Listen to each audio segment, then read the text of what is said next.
बिस्मिल्लाहिर्रहमानिर्रहीम। नाजरीन, आपको बताएं कि लतीफ खोसा की जानिब से कहा गया, पंजाब और केपी के में इलेक्शन 90 दिन में ना करवाए गए तो तौहीन अदालत लगेगी।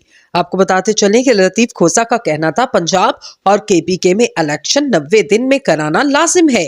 अदालती हुक्म से इनहराफ पर तौहीन अदालत लगेगी। मुस्लिम लीग नून के वकील मंसूर अवान ने कहा, सुप्रीम कोर्ट से एक नहीं 2 फैसले आए। सुप्रीम कोर्ट बार एसोसिएशन के सदर आबिद जुबैरी का कहना था, 90 दिन के बाद पंजाब और केपीके की निगरान हुकूमतें खुद ब खुद खत्म हो जाएंगी। आपको बताते चलें कि माहिर कानून बैरिस्टर सलाहुद्दीन अहमद का इस हवाले से कहना है, फैसला वाज़ेह होता तो इसमें इबहम ना होता। 2 जजेस ने कहा कि वो दीगर 2 जजेस के फैसले की तायद करते हैं, इसलिए फैसला 4-3 से किया जाएगा। अगर इस मामले पर फुल कोर्ट तश्कील दे दिया जाता तो ये कंफ्यूजन आसानी से दूर हो सकती थी। माहिर कानून रशीद ए रिजवी का कहना था, बेहतर यही है कि ये मामला फुल कोर्ट के सामने रखा जाए। अदालत ने जल्दबाजी की कि केस खत्म करो और इतने बड़े फैसले पर कभी इतनी जल्दी नहीं की गई।